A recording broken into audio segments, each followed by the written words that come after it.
노년에 재혼을 하면 새로운 행복이 찾아올 거라고 기대하지만 현실은 전혀 다릅니다. 외로움을 달래고 의지할 사람이 생길 것 같지만 그 순간부터 끝없는 후회가 시작될 수도 있습니다. 재혼을 결정하는 순간 돈, 건강, 가정, 자식, 심지어 내 삶의 마지막 순간까지 모든 것이 흔들릴 가능성이 큽니다. 처음에는 달콤한 말과 따뜻한 관심에 마음이 움직일 수도 있습니다. 남은 인생을 함께해요. 외롭지 않게 서로 의지하며 살아요. 하지만 그 말이 재산을 노리는 가면일 수도 있고 평생을 짊어져야 할 짐이 될 수도 있습니다. 자식들과 평생 원수가 될 수도 있고 노후 자금이 바닥나거나 배우자의 건강 문제까지 떠안아야 할 수도 있습니다. 무엇보다 마지막까지 온전히 나만을 위한 인생을 살 기회를 스스로 박탈하는 선택이 될 수도 있습니다. 한순간의 감정으로 재혼을 결정했다가 자유를 잃고 돈을 잃고 관계를 잃고 결국 모든 것을 빼앗길 수도 있습니다. 오늘은 재혼하면 절대 안 되는 6가지 이유를 알려드리겠습니다. 만약 이 중 단 하나라도 해당된다면 재혼은 절대 신중해야 합니다. 한 번의 선택이 노년을 지옥으로 만들 수도 있습니다. 먼저 좋아요, 구독 버튼을 눌러주세요.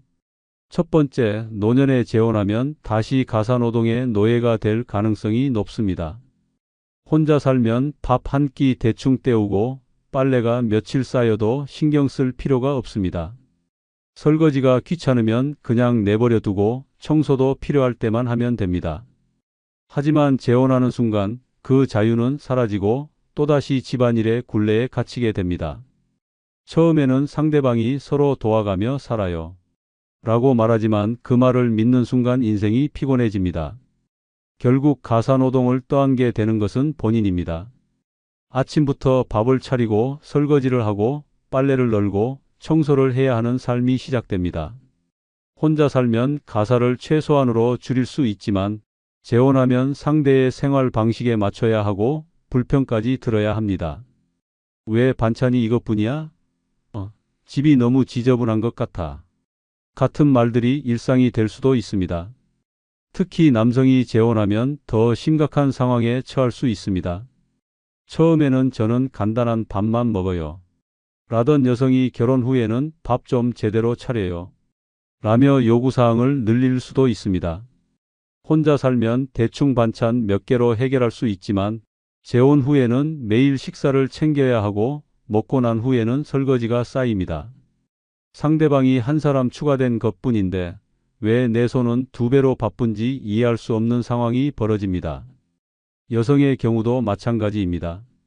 혼자 살면 밥도 간단하게 먹고 집안일도 최소한으로 줄이며 살 수 있습니다. 하지만 재혼하면 남편을 챙겨야 하는 일이 생기고 그가 도와줄 거라는 기대는 착각이라는 걸 알게 됩니다. 우리 어머니는 이런 반찬을 잘해줬는데 같은 말을 듣는 순간 속에서 불이 치솟을 것입니다. 가사노동에서 해방될 기회를 스스로 차버린 꼴이 됩니다. 더 황당한 것은 상대방이 오히려 집안일을 늘리는 경우입니다. 빨래가 한 번만 돌아가던 세탁기가 매일 돌아가고 설거지는 끝이 없습니다. 혼자 살면 깔끔하게 정리하며 최소한의 노력으로 살 수 있지만 재혼하면 모든 가사노동의 책임이 다시 어깨 위로 올라옵니다. 노년에 다시 가사노동을 하며 고생하고 싶지 않다면 재혼은 절대 신중하게 생각해야 합니다. 혼자 살면 자유롭지만 재혼하는 순간 밥을 차리고 빨래를 개고 설거지에 치이는 삶이 다시 시작됩니다. 편하게 살고 싶다면 혼자가 답입니다.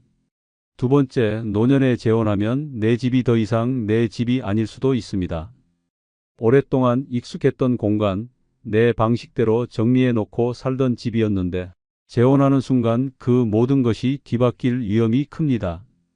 배우자가 들어오면서 집안의 룰을 자기 마음대로 바꾸려 할 가능성이 높기 때문입니다. 처음에는 서로 존중하며 살아요 라는 말에 속아 넘어갑니다. 하지만 막상 재혼하고 나면 상황은 완전히 달라집니다. 배우자가 마치 원래부터 이 집의 주인이었던 것처럼 행동하기 시작합니다. 거실 가구 배치를 바꾸고 이 소파는 너무 낡았어. 새 걸로 바꾸자. 라며 내 취향을 무시합니다. 오래된 그릇을 보며 이런 거 좀 버려요. 라고 하고 심지어는 이제부터 이 집은 이렇게 운영해야 해요. 라며 규칙을 정하려 듭니다. 여기서 뭐든 내 마음대로 하면 안 돼? 이런 말이 절로 나오게 되는 순간이 올 수도 있습니다. 오랫동안 혼자 살면서 편하게 지냈던 공간인데 배우자가 들어오면서 주도권을 빼앗기고 마치 초대받은 손님처럼 행동해야 하는 상황이 벌어집니다. 집안일을 내 방식대로 하던 것도 이제는 눈치를 봐야 하고 TV 채널 하나 돌리는 것도 예전처럼 자유롭지 않습니다. 더 심각한 문제는 배우자가 집안의 금전적인 부분까지 간섭하려 들 수 있다는 점입니다. 이제 우리 생활비는 내가 관리할게요. 라며 은근슬쩍 재정을 장악하려 들거나 이 집도 우리 공동 재산 아닌가요? 그 같은 말을 하며 내 소유물을 자기 것처럼 여기기 시작할 수도 있습니다. 처음에는 단순한 생활 방식의 차이인 줄 알았지만 나중에는 집안 전체의 권력을 장악하려는 의도를 드러낼 가능성이 큽니다. 이런 상황에서 더 답답한 것은 한번 내어준 주도권은 되찾기가 어렵다는 점입니다. 처음에는 갈등을 피하려고 그래, 한 번만 맞춰주자 라고 생각하지만 그렇게 하나씩 양보하다 보면 어느새 집 안에서 내 권리는 사라지고 배우자의 의견이 절대적인 법칙처럼 굳어지게 됩니다. 결국 내 집인데도 편안하지 않은 공간이 되어버립니다. 작은 행동 하나에도 눈치를 보게 되고 집 안에서조차 조용히 살아야 하는 처지가 됩니다. 재혼하면서 내가 배우자의 집으로 들어간 것도 아닌데 오히려 내 집이었음에도 불구하고 상대방이 모든 걸 결정하는 이상한 상황이 벌어지는 것입니다. 노년에 재혼할 때 가장 경계해야 할 것이 바로 배우자가 집안에서 권력을 행사하려 드는 것입니다. 한순간의 감정으로 재혼했다가 평생을 살아온 내 집에서조차 내 마음대로 살지 못하는 신세가 될 수도 있습니다. 편안하고 자유로운 공간을 유지하고 싶다면 재혼은 신중히 고려해야 합니다. 세 번째, 노년에 재혼하면 배우자가 아닌 간병인이 될 가능성이 큽니다. 결혼할 때는 우리는 서로 의지하며 행복하게 살 거야 라고 다짐하지만 나이가 들수록 현실은 완전히 다르게 흘러갑니다. 건강했던 배우자가 어느 날 갑자기 병이 들고 당신의 인생은 간병이라는 끝없는 지옥 속으로 빠져들 수 있습니다. 처음에는 상대가 건강해 보일 수도 있습니다. 나는 아직 건강해. 당신한테 폐 끼치지 않을 거야. 라며 자신만만하게 말하지만 노년에는 언제든 건강이 무너질 수 있습니다. 평생을 함께한 부부라도 간병은 쉽지 않은데 재혼한 배우자를 돌보는 일은 그보다 몇 배는 더 힘들고 감당하기 어려운 일입니다. 배우자가 병이 들면 하루의 절반은 병원에서 보내야 합니다. 약을 챙겨야 하고 식사를 준비해야 하고 병원비 부담까지 떠안아야 하는 상황이 벌어집니다. 당신밖에 없어. 나 좀 도와줘. 라는 말을 들을 때마다 외면할 수도 없습니다. 하지만 그 순간부터 당신의 삶은 간병에 묶여버립니다. 혼자 살았다면 자유롭게 여행도 다니고 하고 싶은 걸 하면서 살았을 텐데 재혼한 순간 모든 계획은 물거품이 됩니다. 더 심각한 것은 병이 오래 지속될 경우 간병인의 삶이 끝이 없다는 점입니다. 처음에는 며칠만 도와주자 했지만 어느 순간 병세가 나아지지 않고 돌봐야 할 일들이 점점 늘어납니다. 씻기고 밥을 먹이고 약을 챙기고 밤에도 몇 번씩 깨서 상태를 확인해야 하는 간병의 굴레에 빠지게 됩니다. 본인은 몸도 힘들고 정신적으로도 지쳐가는데 상대방은 점점 더 의존하게 됩니다. 그럼 요양원에 보내면 되지 않나? 라고 생각할 수도 있습니다. 하지만 막상 그 상황이 되면 배우자는 버려졌다고 생각하며 서운해하고 주변에서는 아픈 배우자를 저렇게 내버려 두냐는 말이 나옵니다. 재혼 전에는 상상도 못했던 고통과 갈등이 시작되는 것입니다. 그리고 병원비 문제도 결코 가볍지 않습니다. 노년에는 치료비와 약값이 상상을 초월합니다. 배우자가 건강할 때는 함께 노후를 잘 보낼 수 있을 것 같지만 막상 병이 들면 모아둔 돈은 빠르게 사라지고 내 노후 자금까지 흔들리게 됩니다. 결국 간병 스트레스에 금전적인 부담까지 겹쳐지면서 남은 삶이 피폐해질 가능성이 커집니다. 이 모든 현실을 생각해보면 재혼은 단순한 사랑이 아닙니다. 평생을 함께할 누군가를 책임져야 한다는 의미입니다. 젊을 때야 서로 의지하며 살겠지만 노년에는 건강 문제가 가장 큰 변수입니다.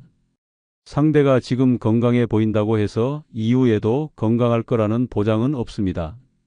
노년에는 자신을 돌보는 것이 가장 중요합니다. 배우자가 병에 걸리면 결국 나의 삶은 온전히 희생될 가능성이 큽니다. 남은 생을 간병으로 보내고 싶지 않다면 재혼은 신중하게 고민해야 합니다. 혼자라면 병이 들어도 스스로 대처할 수 있지만 재혼한 순간 배우자의 건강까지 내 인생의 책임이 되어버립니다. 네 번째, 노년에 재혼하면 마지막까지 온전히 내 인생을 지킬 기회를 잃게 됩니다. 혼자 살면 모든 것이 자유롭습니다. 언제 자고 언제 일어나고 무엇을 먹고 어디를 가든 전적으로 내 마음대로 결정할 수 있습니다. 하지만 재혼하는 순간 그 모든 자유가 사라지고 다시 누군가에게 맞춰야 하는 삶이 시작됩니다. 처음에는 둘이 함께하면 외롭지 않고 더 행복할 거야 라고 생각합니다. 하지만 현실은 다릅니다. 재혼 후에는 모든 생활이 상대방 중심으로 돌아갑니다. 혼자 살 때는 조용한 집에서 커피를 마시며 하루를 시작할 수도 있지만 재혼하면 아침부터 배우자의 일정에 맞춰야 합니다. 오늘 어디 갈까? 왜 혼자 있으려고 해? 같은 질문이 일상이 되고 혼자만의 시간이 점점 사라지게 됩니다. 혼자 살면 남은 삶을 내 방식대로 설계할 수 있습니다. 책을 읽고 싶으면 읽고, 여행을 가고 싶으면 가고, 사람을 만나고 싶으면 만나면 됩니다. 하지만 재혼하면 나의 결정권은 반으로 줄어들고 배우자의 의견이 반드시 포함되어야 합니다. 가고 싶은 곳도 배우자의 취향에 맞춰야 하고 보고 싶은 것도 상대가 좋아하는 걸 함께 봐야 합니다. 더 큰 문제는 배우자의 가족까지 신경 써야 한다는 점입니다. 혼자 살면 내 가족, 내 친구들만 챙기면 되지만 재혼하면 상대방의 자식들, 형제들, 친척들까지 엮이게 됩니다. 명절이면 어디를 가야 할지 고민해야 하고 상대방의 가족 행사에 얼굴을 비춰야 하는 상황이 벌어질 수도 있습니다. 나만 생각하면 되는 인생이 아니라 누군가의 배우자로서 역할을 수행해야 하는 인생이 되어버립니다. 그리고 무엇보다 나의 마지막 순간마저 내 뜻대로 정할 수 없게 될 수도 있습니다. 혼자라면 스스로 요양원을 선택하고 병원 치료를 받을지 말지를 결정하며 남은 재산을 어떻게 정리할지도 스스로 계획할 수 있습니다. 하지만 재혼하면 배우자의 의견이 개입됩니다. 그렇게 하지 말고 이쪽이 더 좋아 라며 내가 원하는 선택을 방해할 가능성이 큽니다. 누군가는 말합니다. 혼자 살면 외롭지 않겠냐? 하지만 현실은 반대입니다. 혼자일 때 비로소 내 인생을 온전히 지킬 수 있습니다. 노년에 가장 중요한 것은 누구에게 맞추지 않고 오롯이 내 삶을 살아가는 것입니다. 마지막까지 내 인생의 주인이 되고 싶다면 재혼은 절대 신중하게 생각해야 합니다. 배우자가 생기면 더 이상 온전히 나만을 위한 삶은 불가능해질 수 있습니다. 남은 인생을 누구에게 맞추며 살 것인가? 아니면 온전히 나를 위해 살 것인가? 그 선택은 당신에게 달려 있습니다. 다섯 번째, 노년에 재혼하면 전 재산을 송두리째 빼앗길 위험이 있습니다. 젊었을 때는 결혼이 사랑의 결실이지만 노년의 재혼은 종종 철저한 계산과 이익 관계 속에서 이루어집니다. 한순간의 외로움과 감정에 휩쓸려 재혼했다가 평생 모아온 재산이 순식간에 사라지는 참혹한 현실을 맞이할 수도 있습니다. 처음에는 배우자가 다정하게 다가옵니다. 우리는 함께하면 더 행복할 거예요. 노후를 외롭지 않게 보내야죠. 같은 감미로운 말로 당신의 마음을 흔듭니다. 하지만 재혼한 후에는 서서히 본색을 드러냅니다. 우리 집도 하나 있어야 하지 않을까요? 생활비가 부족한데 당신이 좀 더 부담해주면 좋겠어요. 당신 이름으로 재산을 정리하는 게 더 안전할 것 같아요. 같은 말들이 나오기 시작합니다. 이야기가 나오기 시작하면 모든 것이 빠르게 진행됩니다. 배우자가 재산을 공유해야 한다고 주장하며 서류에 사인만 하면 된다고 말합니다. 하지만 그 한 장의 종이가 당신의 인생을 뒤바꿀 수도 있습니다. 한 번 재산을 넘기면 돌이킬 방법이 없습니다. 재혼 배우자는 자신의 몫을 챙긴 후 당신을 내버릴 수도 있습니다. 더 심각한 것은 배우자가 갑자기 떠났을 때 그 재산을 돌려받는 것이 불가능하다는 점입니다. 당신이 법적 보호를 받는다고 생각하지만 재혼한 배우자가 법적으로 공동 재산을 주장하면 상황은 복잡해집니다.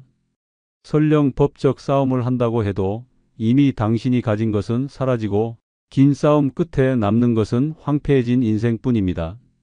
나는 그런 사람을 만나지 않을 거야. 라고 안심해서는 안 됩니다. 사랑에 눈이 멀면 가장 현명한 사람도 판단력을 잃습니다.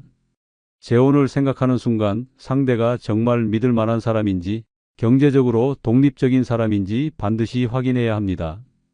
배우자가 처음부터 재산을 노리고 접근한 것이라면 당신의 모든 것이 철저히 계획된 과정 속에서 빼앗길 가능성이 큽니다. 평생 열심히 일해 모아둔 재산이 한순간의 실수로 남의 손에 넘어갈 수도 있습니다. 가장 흔한 사례는 재혼 후 배우자가 돈을 빌려달라고 하거나 당신 명의로 재산을 정리하자고 하는 경우입니다. 배우자는 부부끼리 믿어야지. 나를 의심하는 거야?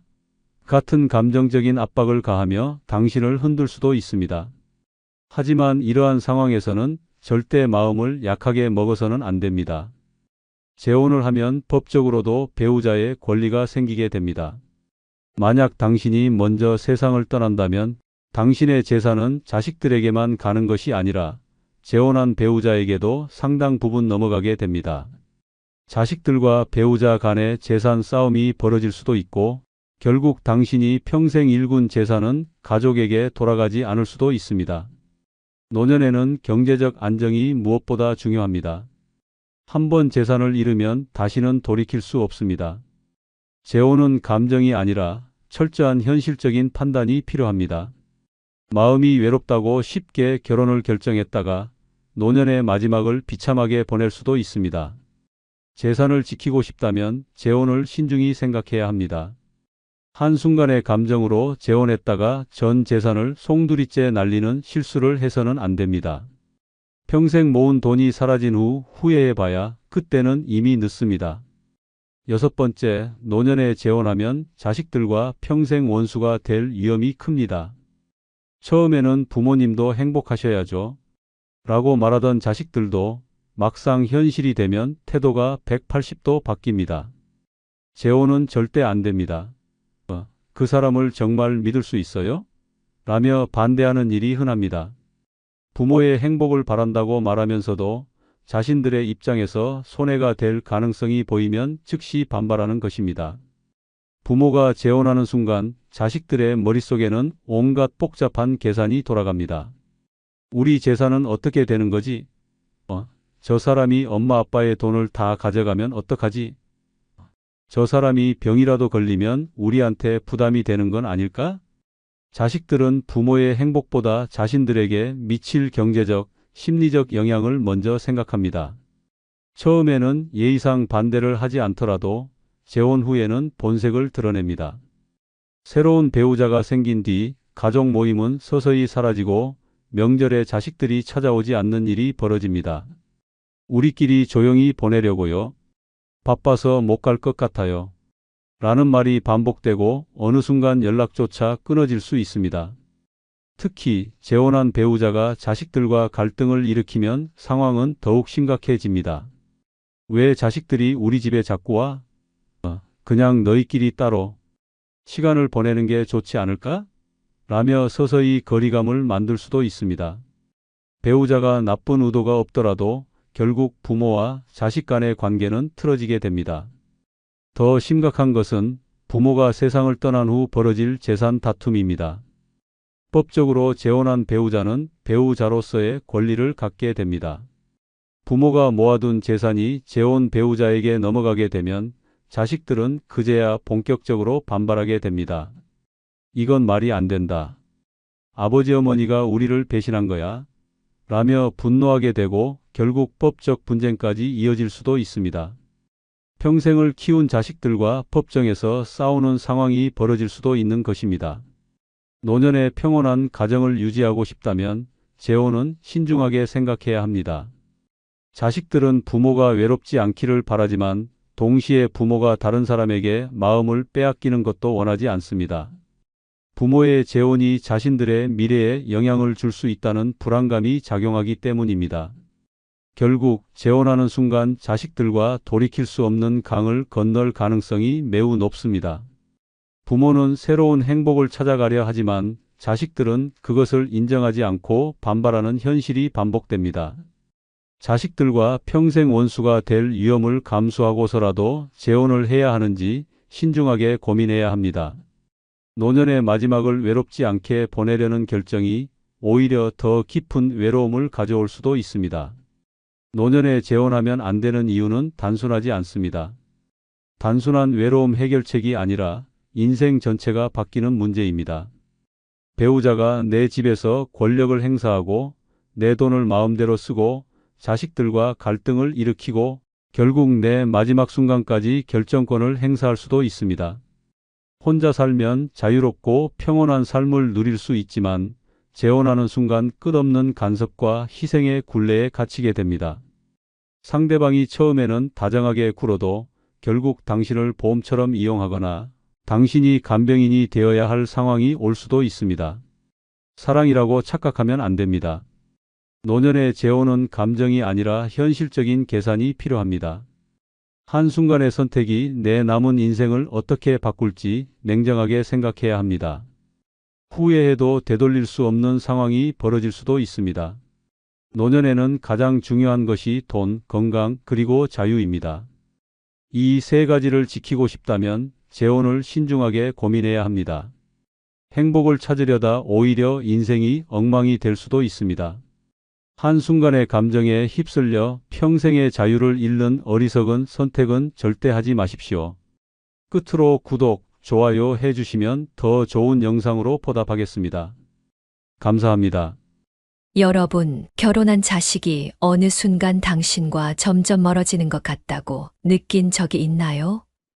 예전에는 아침 저녁으로 전화하고 작은 일에도 조언을 구하던 그들이 결혼과 함께 다른 세상으로 이사 간 것처럼 느껴질 때가 있죠.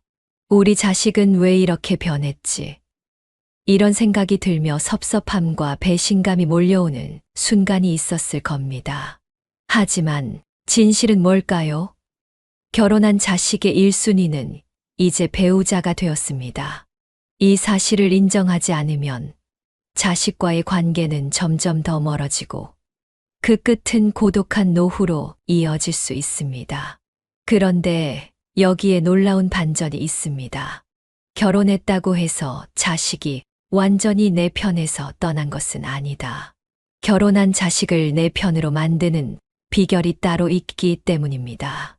자식과의 관계에서 효과적인 전략만 안다면 결혼한 자식도 여전히 당신을 존중하고 의지하며 심지어 배우자와의 갈등 속에서도 당신을 든든한 지원군으로 삼게 만들 수 있습니다.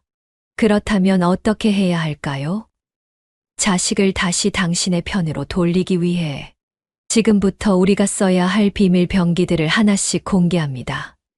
끝까지 지켜보세요. 결혼한 자식을 내 편으로 만드는 6가지 비결. 이제 시작합니다. 먼저 구독과 좋아요 버튼을 눌러주세요. 첫 번째 비결은 자주 연락하지 말고 적당히 거리를 둬라입니다. 왜 이렇게 전화도 안 받아? 이 말을 입 밖으로 꺼내고 싶다면 잠시 멈추세요. 자주 연락해서 자식과 소통하려는 마음은 알겠지만 그게 자식과의 관계를 망치는 비밀병기라는 사실을 아시나요?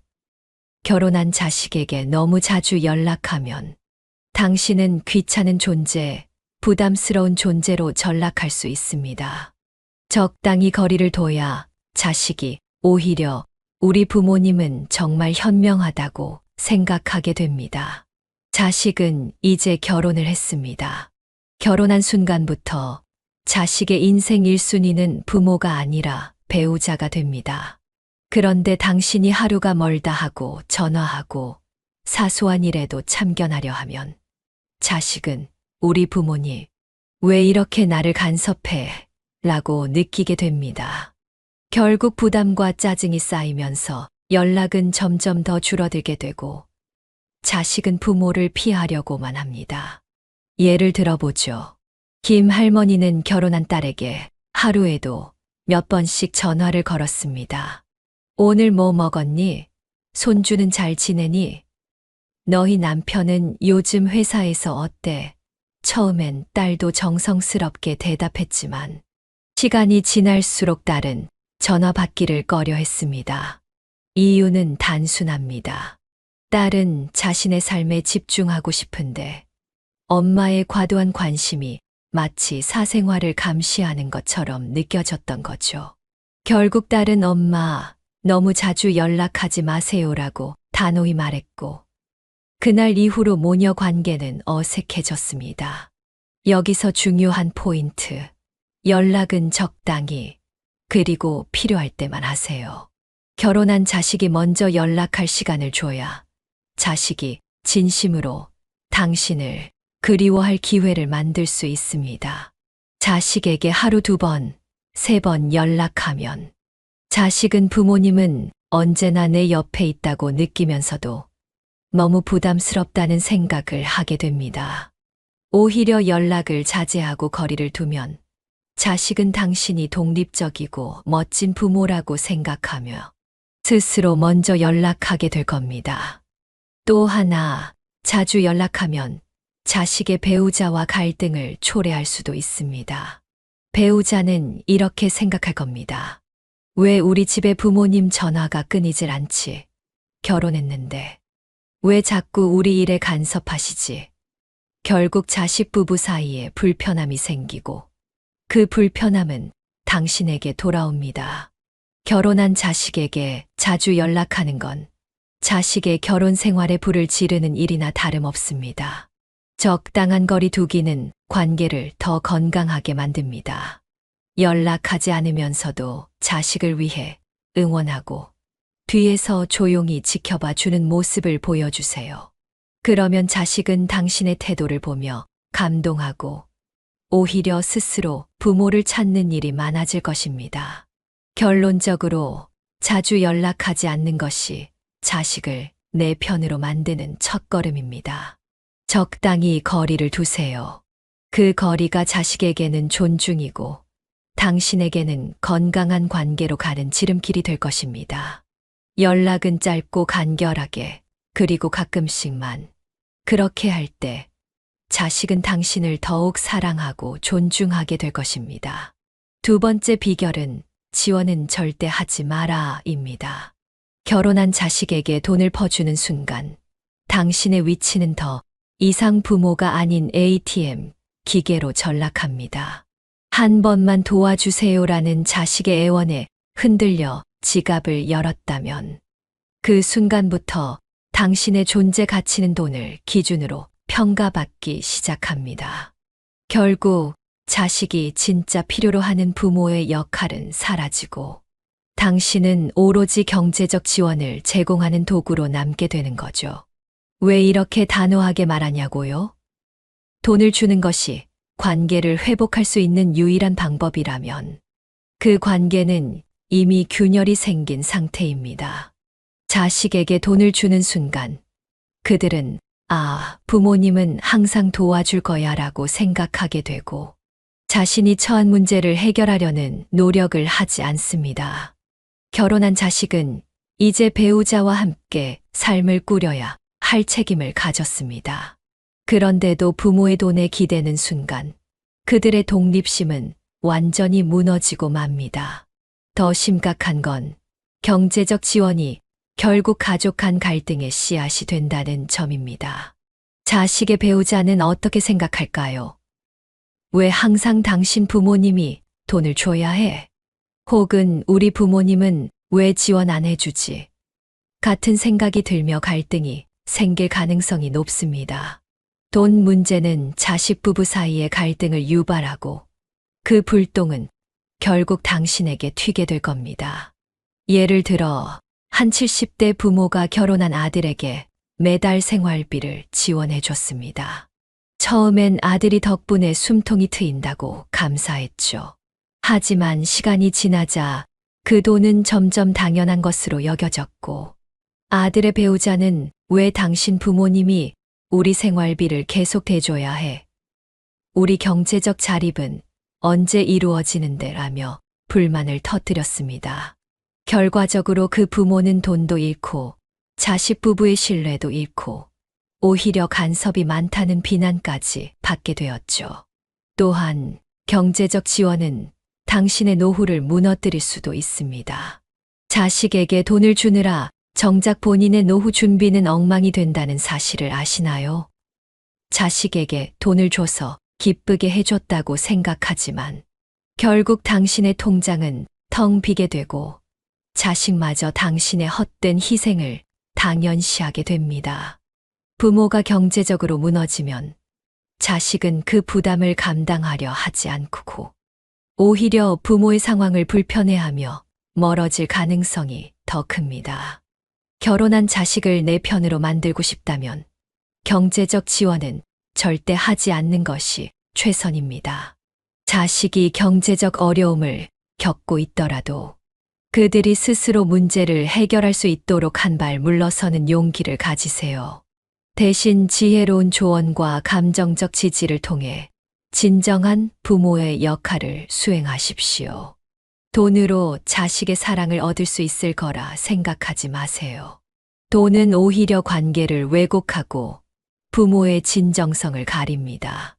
돈 대신 당신이 보여줄 수 있는 지혜와 독립적인 태도를 선물하세요. 그렇게 할 때 자식은 당신을 부모로서 존중하고 진심으로 당신 편에 설 것입니다. 결혼한 자식에게 절대 돈을 주지 마십시오. 그게 부모와 자식 모두를 위한 길입니다. 세 번째 비결은 자식 부부의 다툼에 끼어들지 마라입니다. 엄마, 내가 정말 못 살겠어. 그 사람 진짜 왜 이래? 이 말을 듣고 심장이 두근거리며 참견 욕구가 폭발할지도 모릅니다.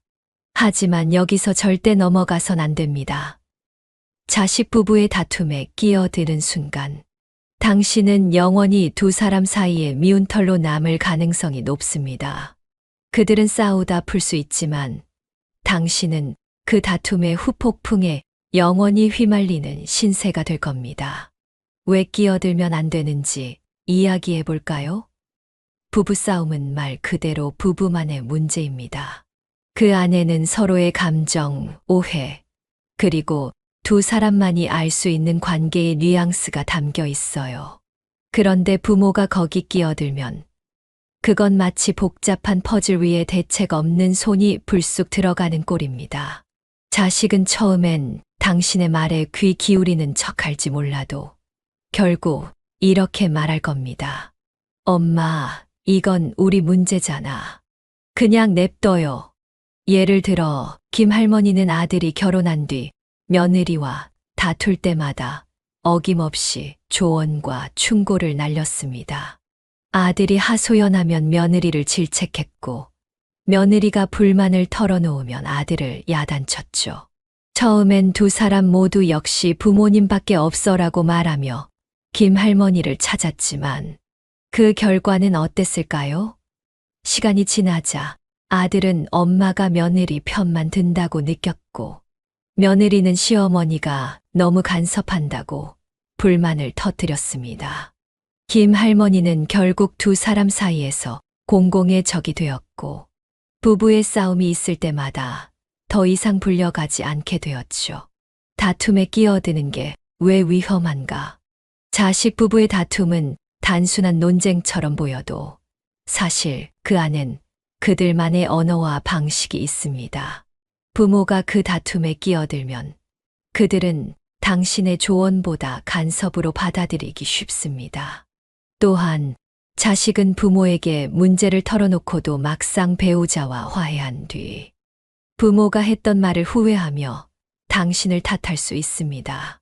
특히 엄마가 내 잘못이라고 했잖아. 같은 말이 나오는 순간 부부간의 신뢰와 당신과의 관계까지 망가지는 삼중 파괴가 일어나게 됩니다. 부모가 해야 할 일은 무엇일까요? 자식이 다투고 힘들어할 때 그들의 문제를 해결하려 들지 말고 들어주기만 하세요. 그랬구나. 많이 힘들었겠다. 이 한마디면 충분합니다. 부모가 문제 해결자가 되려 들면 자식 부부는 스스로 풀어야 할 숙제를 미루게 되고 결국 당신에게 더 큰 짐을 떠넘기게 됩니다. 하지만 거리를 두고 공감과 지지를 보내면 그들은 스스로 문제를 해결할 힘을 찾을 수 있습니다. 기억하세요. 자식 부부의 다툼에 끼어드는 건 마치 전쟁터 한가운데 들어가는 무장해제된 병사와 같습니다. 결과는 뻔합니다. 부부는 화해하지만 당신은 그들 사이에서 멀어지게 됩니다. 진정한 부모의 역할은 뒤에서 조용히 응원하고 필요할 때만 지혜롭게 도와주는 것입니다. 결혼한 자식을 내 편으로 만들고 싶다면 부부싸움에는 절대 끼어들지 마세요. 그 싸움의 승자는 그들뿐이고 패자는 간섭한 부모라는 걸 명심하세요. 가장 좋은 위치는 관찰자석, 가장 나쁜 위치는 중재자석이라는 걸 잊지 마십시오. 네 번째, 명절에 자식 부부의 선택을 존중하라 입니다. 명절, 이름만 들어도 부모 입장에선 기대와 설렘이 가득한 날이죠. 하지만 자식 부부에겐 폭탄 처리의 날처럼 느껴질 수도 있다는 사실 알고 계셨나요? 이번 명절은 어디 갈 거야? 우리 집에 꼭 와야지 라는 말을 아무렇지 않게 던지는 순간 자식 부부는 차라리 명절이 사라졌으면 하고 바라게 됩니다. 명절에 자식 부부의 선택을 존중하지 않으면 당신은 점점 부담 주는 부모로 낙인 찍히고 결국 자식의 마음에서 멀어지게 됩니다. 왜 선택을 존중해야 할까요? 결혼한 자식은 이제 새로운 가족을 꾸렸습니다. 그들에게 명절은 배우자와 함께 해결해야 할 미션이 됩니다. 그런데 부모가 너는 내 자식이니까 당연히 우리 집에 와야지 라고 압박하면 자식은 부모에 대한 사랑보다 의무감과 스트레스를 느끼게 됩니다. 이럴 때 배우자가 왜 내 부모님 집만 가야 해? 라고 묻기라도 하면 그 불편한 감정은 자식 부부의 갈등으로 이어지고 결국엔 그 화살이 당신에게 돌아옵니다. 예를 들어 박 씨 부부는 매 명절마다 남편의 부모님 집으로 가야 했습니다. 내 부모님 먼저 찾아뵈어야지 라는 남편의 주장에 아내는 점점 지쳤고 나중에는 당신 부모님은 왜 이렇게 강요만 하셔? 라고 말하며 부부 사이가 서먹해졌습니다. 박 씨의 부모님은 나름 애정을 담아 매번 부르셨지만 그 태도가 자식 부부의 관계를 망가뜨리는 지뢰가 될 줄은 몰랐던 거죠. 그럼 어떻게 해야 할까요? 명절에 자식 부부를 진정 내 편으로 만들고 싶다면 그들의 선택을 존중하세요. 먼저 이렇게 말해보세요. 너희가 어디를 가든 어떻게 하든 우리는 괜찮으니까 부담 갖지 마라. 이 한마디로 자식 부부는 오히려 우리 부모님은 왜 이렇게 멋지지라며요. 더 많이 찾아오고 싶어질 겁니다. 부모의 욕심을 잠시 내려놓으면 자식은 자발적으로 부모를 찾습니다. 강요하지 않고 너희가 결정해라는 태도를 보이면 자식 부부는 오히려 양가 부모님 모두를 고려한 스케줄을 만들려 노력할 겁니다. 그리고 그 과정에서 부모님의 존중받는 태도는 자식 부부의 존경과 애정을 불러일으킵니다. 내가 잘해야 더 많이 보러 올 거야 라는 생각을 가져보세요. 자식 부부가 명절마다 찾아오는 의무가 아닌 진짜 즐거운 선택이 되도록 도와주세요. 그렇게 하면 자식은 당신을 기억에 남는 따뜻한 부모로 생각하며 당신 편에 서는 날이 더 많아질 겁니다. 결론적으로 명절은 자식 부부의 결정권을 존중할 때 더 행복한 가족의 시간이 됩니다. 당신이 한 발 물러서고 자식 부부가 먼저 찾아오게 하세요. 강요와 기대를 멀리할수록 당신은 더 자식의 마음에 가까워질 것입니다. 명절의 진짜 승자는 자식 부부의 선택을 존중한 부모라는 걸 꼭 기억하세요. 5번째 비결은 자식의 배우자를 내 편으로 만들어라 입니다. 여러분, 자식의 배우자가 단순히 가족의 새로운 일원으로 끝난다고 생각하면 큰 오산입니다. 배우자는 자식과 부모 사이에서 다리를 놓을 수도 벽을 세울 수도 있는 결정적 존재입니다. 이 관계를 현명하게 다룰 줄 모른다면 자식은 배우자와의 관계를 지키기 위해 점점 부모와 멀어질 수 있습니다. 그렇기 때문에 자식의 배우자를 내 편으로 만드는 것이야말로 결혼한 자식과 좋은 관계를 유지하는 가장 중요한 비결입니다.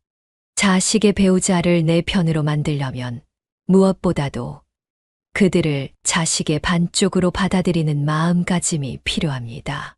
배우자를 가족으로 대하되 간섭이나 통제는 금물입니다. 배우자가 이 가족에서 편안함과 존중을 느낄 때 그들은 자발적으로 부모 편에 서게 됩니다. 작은 행동 하나라도 그들이 우리 시댁 혹은 처가은 정말 편하다고 느끼게 만들면 그 순간부터 자식과의 관계는 더욱 단단해집니다. 예를 들어 한때 김 씨는 아들의 배우자와 끊임없이 부딪혔습니다. 김 씨는 아들에게 맞춰주는 척하며 우리 아들은 원래 이걸 좋아하지 않는데 왜 이렇게 바뀌었니? 같은 말을 하며 며느리를 은근히 지적했죠. 며느리는 속으로 불편함을 쌓았고 아들은 양쪽 사이에서 곤란함을 느꼈습니다. 결국 이 가족의 명절은 항상 냉랭한 분위기로 끝났고 아들과 며느리는 점점 김 씨와의 관계를 멀리하게 되었죠. 반면 정할머니는 딸의 배우자를 내 편으로 만들기 위해 작은 관심과 배려를 실천했습니다.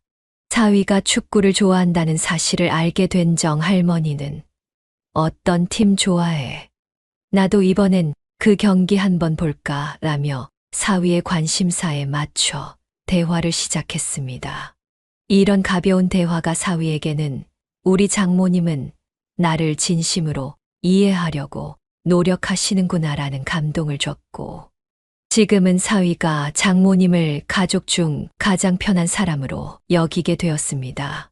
자식의 배우자를 내 편으로 만드는 비결은 간단합니다. 먼저 그들이 하는 모든 일을 칭찬하세요. 작은 성취라도 인정하고 감탄하는 한마디가 그들에겐 큰 감동으로 다가옵니다. 또한 갈등의 불씨가 보일 때는 깊이 개입하지 말고 조용히 넘어가야 합니다. 자식 부부의 갈등에서 한쪽 편을 들거나 불필요한 간섭을 하면 배우자는 당신을 적으로 여기게 될 가능성이 높습니다. 더불어 도움을 줄 때는 필요한 순간에만 제공하고 요구하거나 기대하지 않는 태도를 유지하세요. 배우자는 필요할 때만 돕는 멋진 부모라는 이미지를 가진 당신을 신뢰하며 자연스럽게 편에 설 것입니다. 결국 자식의 배우자를 내 편으로 만드는 것은 자식과의 관계를 유지하는 가장 중요한 열쇠입니다. 그들을 적이 아닌 동맹으로 대하고 배려와 존중을 보여주세요. 그렇게 하면 자식 부부 모두 당신을 신뢰하며 사랑하게 될 것입니다. 배우자를 내 편으로 만드는 순간 자식과 부모 사이의 벽은 허물어지고 관계는 더욱 깊어질 것입니다. 6번째 비결은 자식 부부가 사는 집에 자주 방문하지 마라입니다. 여러분, 결혼한 자식의 집은 더 이상 당신의 집이 아닙니다. 아니, 내가 얼마나 키우고 힘들게 보냈는데 내 자식 집에 좀 들르는 게 뭐 어때서? 라고 생각할 수 있지만 그게 바로 관계 파괴의 시작이라는 걸 아시나요? 자식 부부의 집은 이제 그들만의 공간이고 그 공간에 부모가 자주 드나들면 자식들은 점점 부담스럽고 불편한 시선으로 당신을 바라보기 시작합니다. 생각해 보세요. 자식 부부가 힘들게 마련한 신혼집에 부모가 불쑥불쑥 나타나면 그들이 얼마나 숨막히는 기분을 느낄까요?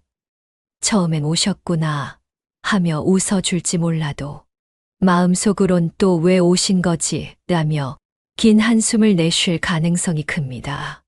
특히 미리 연락도 없이 들이닥친다면 그건 가족 간 신뢰의 문을 스스로 닫아버리는 행동입니다.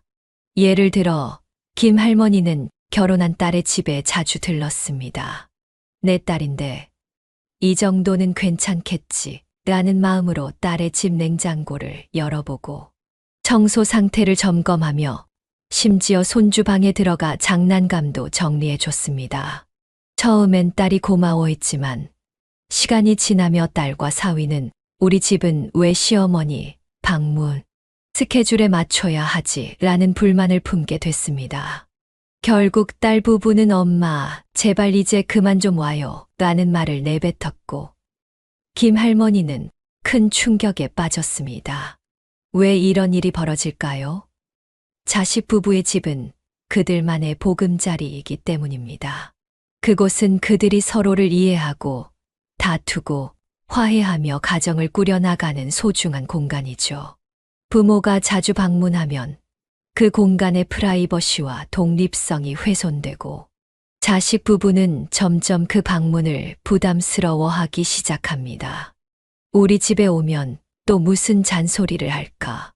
또 뭘 보고 지적할까? 라는 불편함이 쌓이면 결국 자식은 부모와 거리를 두게 됩니다. 그렇다면 어떻게 해야 할까요? 자식의 초대를 기다리세요. 먼저 연락하지 않고 자식 부부가 시간 괜찮으세요? 오셔서 같이 식사해요라고 말할 때 방문하면 그들은 부모의 방문을 환영하는 이벤트로 받아들일 겁니다. 반대로 부모가 자주 들락날락하면 방문은 이벤트가 아닌 불청객 같은 일상이 되어버립니다. 또한 방문할 때는 머무는 시간을 짧고 가볍게 하세요. 장시간 집에 머물며 자식 부부의 일상에 간섭하거나 분위기를 파악하려고 하지 마세요. 부모가 떠난 뒤에도 그 집에 정말 좋은 방문이었다는 인상을 남기려면 가볍고 즐거운 대화를 나눈 후 빨리 나오는 것이 핵심입니다. 결론적으로 자식 부부의 집은 당신이 무단 출입할 수 있는 공간이 아니라 초대를 받아 방문해야 하는 특별한 장소입니다. 자주 들르는 대신 자식 부부가 부모의 방문을 기다리게 만드세요. 그렇게 하면 자식은 부모를 더 소중히 여기고 오히려 더 자주 당신을 초대하게 될 것입니다. 부모와 자식 간의 관계는 거리가 있을 때 더 건강해진다는 사실을 명심하세요. 가끔씩 짧게 초대받고 가는 부모가 가장 사랑받는 부모입니다. 결론적으로 자식 부부의 집에 자주 방문하는 건 관계 파괴를 자초하는 위험한 행동입니다. 그들의 집은 이제 그들만의 성역이고 부모가 무단으로 들락거리면 신뢰는 금이 가고 사랑은 부담으로 변하며 결국 부모는 불청객 취급을 받게 됩니다. 내 자식인데 왜 내 마음대로 못해? 라는 생각은 부모의 착각일 뿐입니다. 자식 부부가 진정한 가정을 꾸리려면 독립된 공간에서 스스로 문제를 해결하고 관계를 다져나갈 시간이 필요합니다. 부모가 이 공간에 자주 침범하면 자식은 부모의 방문을 반기지 않고 오히려 피하려고만 합니다. 자식 부부와의 건강한 관계를 원한다면 방문은 가끔, 초대받아, 짧게 이 세 가지를 꼭 기억하세요. 거리감은 사랑을 키우는 비밀 무기입니다. 너무 자주 들르는 부모는 사랑받기 어렵습니다. 적당히 물러서야 자식은 부모의 소중함을 더 깊이 느끼고 자발적으로 가까워지려 할 것입니다. 관계는 강요가 아닌 존중에서 시작됩니다. 마지막으로 구독과 좋아요 부탁드립니다. 늘 건강하시기 바랍니다. 결혼한 자녀가 이렇게 대하면 인연을 끊으세요. 부모로서 평생 헌신하며 자녀를 키워냈지만 결혼한 자녀가 부모를 대하는 태도가 충격적이라면 어떨까요? 이제 부모 역할 끝났으니 알아서 하세요라는 식의 태도를 마주할 때 당신은 분노와 슬픔 속에서 갈등하게 됩니다. 하지만 이건 단순한 태도의 문제가 아닙니다. 당신의 존엄성과 남은 인생의 행복을 지키기 위해 꼭 필요한 선택이 될 수 있습니다. 결혼한 자녀가 부모를 하인대하듯 부리고 경제적 지원을 당연히 여기며 부모의 노후를 배려하지 않는다면 과연 이 관계를 유지하는 게 옳을까요? 가족이니까 참아야지라는 생각은 이제 버려야 할 때입니다. 당신의 삶을 침해하고 희생을 강요하는 자녀에게는 분명한 선을 그어야 합니다. 이 영상은 결혼한 자녀와의 관계에서 반드시 알아야 할 기준과 결단의 순간을 다룹니다. 지금부터 시작합니다. 좋아요, 구독 먼저 눌러주세요. 첫 번째, 자녀가 부모를 하인 취급한다면 관계를 단칼에 끊어야 합니다.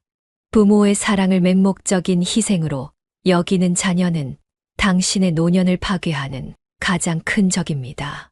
결혼한 자녀가 부모를 도와주기는커녕 오히려 끝없는 요구와 심부름으로 부모를 하인처럼 대한다면 이 관계는 반드시 멈춰야 합니다. 당신의 인생은 자녀의 편의를 위한 서비스가 아니라 당신 스스로를 위한 삶이어야 합니다. 엄마, 나 오늘 바빠.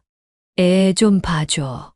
아빠, 집에 전구가 고장났는데 내일 와서 고쳐주세요. 이런 부탁들이 반복될 때 자녀의 의도는 이미 선을 넘어섰습니다. 처음에는 그래도 가족인데 도와줘야지라고 생각하겠지만 시간이 지날수록 자녀의 요구는 더 뻔뻔해지고 그들은 점점 부모의 희생을 당연한 의무로 여깁니다. 한 사례를 봅시다. 65세의 이 할아버지는 결혼한 딸의 집을 매주 방문해 청소와 요리를 도맡았습니다. 딸은 항상 바쁘다는 핑계로 아빠, 당신밖에 없어요라고 하며 모든 집안일을 떠넘겼습니다.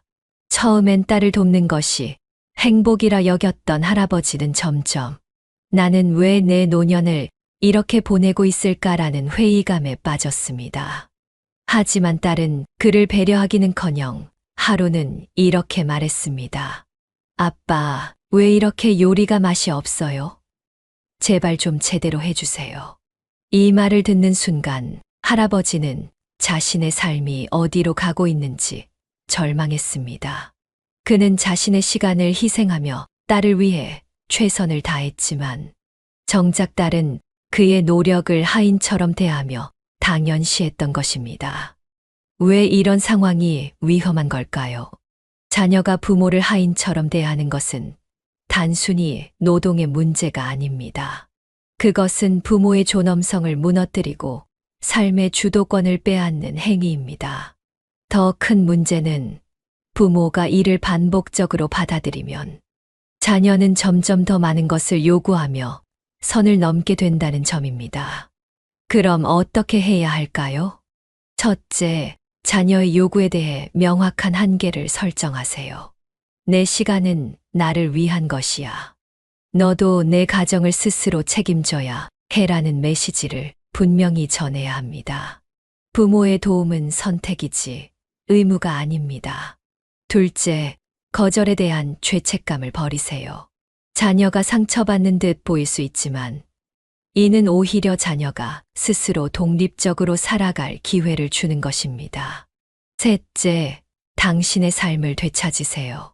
취미, 친구와의 만남, 휴식을 통해 내 인생의 중심에 나 자신을 두는 법을 배우는 것이 중요합니다. 두 번째, 부모를 죄책감으로 조종한다면 관계를 끊어야 합니다. 이건 일종의 가스라이팅입니다. 결혼한 자녀가 부모를 죄책감이라는 족쇄로 조종하려 든다면 이는 더 이상 사랑이 아닌 정서적 착취입니다. 엄마, 아빠가 그렇게 해주지 않으면 나 어떻게 하라고. 부모가 이런 것도 안 해주면 누구에게 의지해? 이런 말들로 당신의 마음을 묻고 희생을 강요하는 자녀는 반드시 단호히 대처해야 합니다.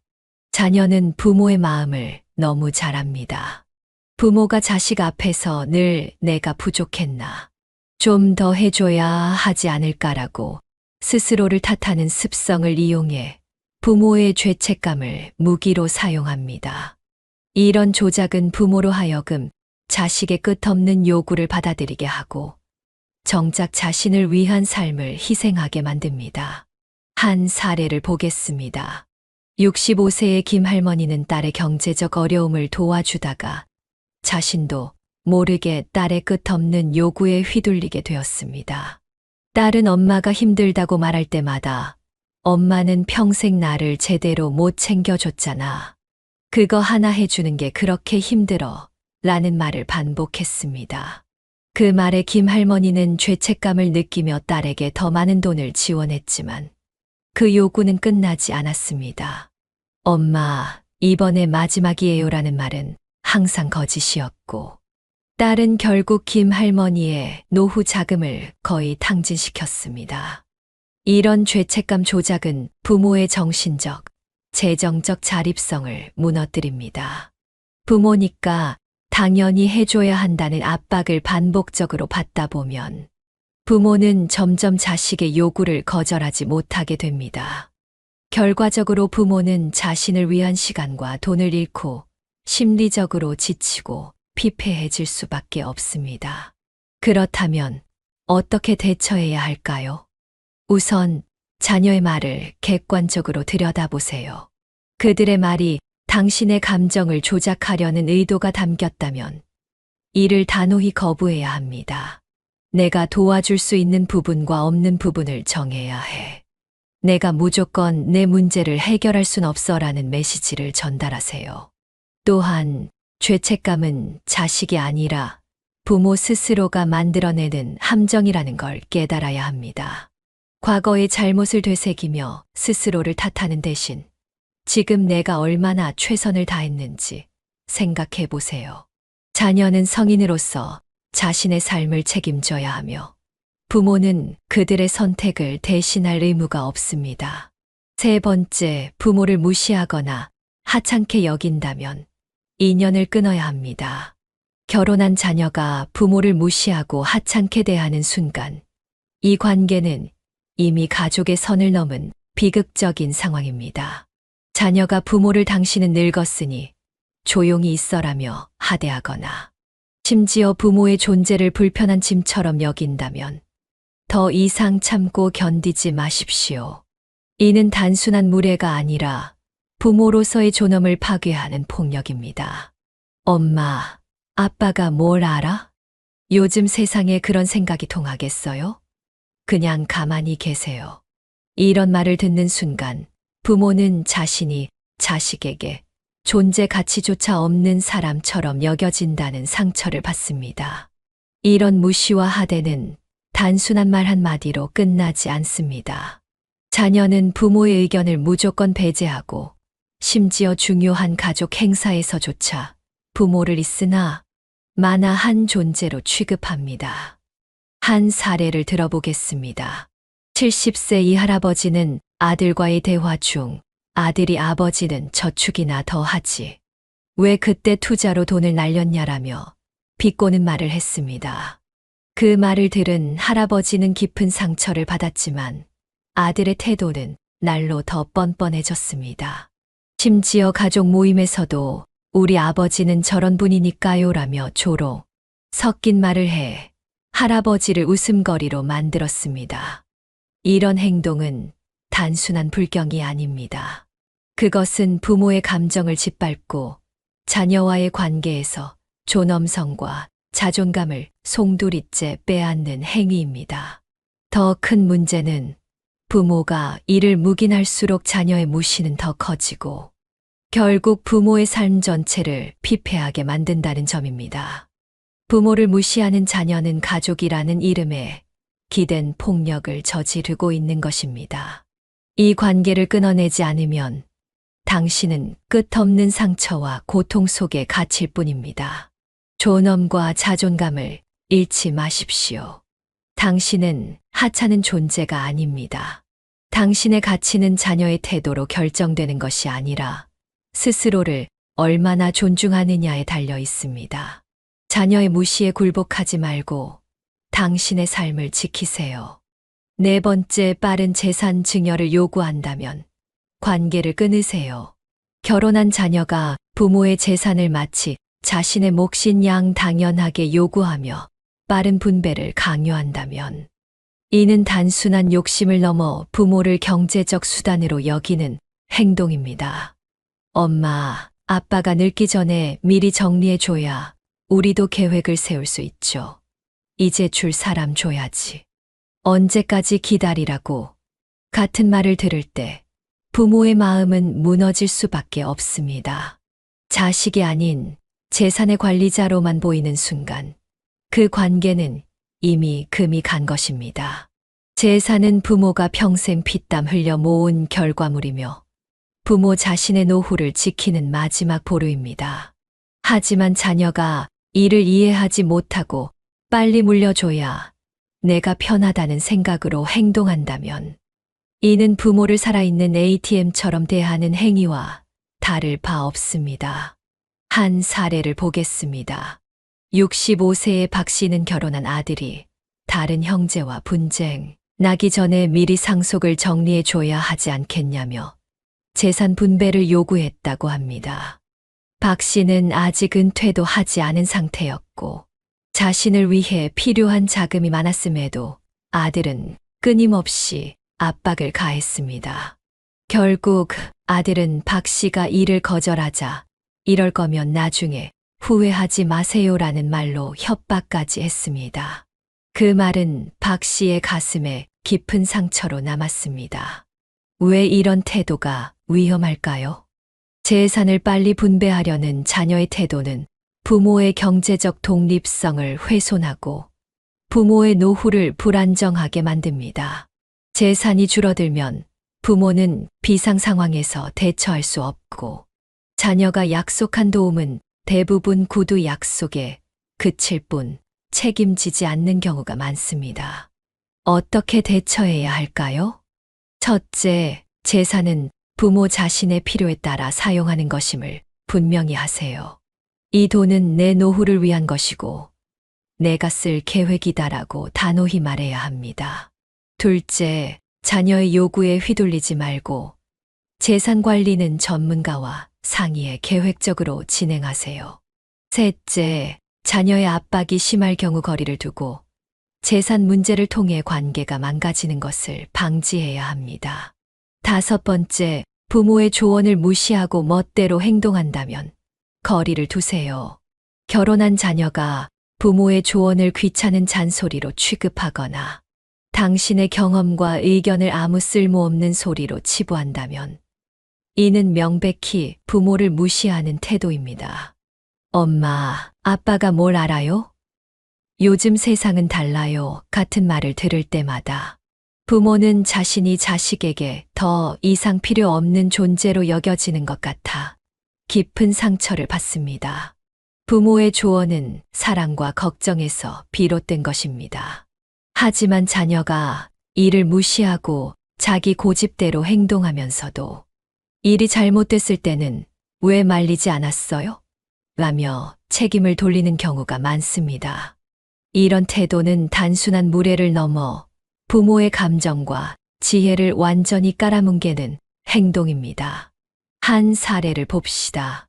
70대 이 씨 부부는 결혼한 딸이 무리한 대출을 받으려 하자 이를 걱정하며 너무 많은 빚은 위험하니 신중히 생각해라고 조언했습니다. 하지만 딸은 요즘은 다들 그렇게 해요.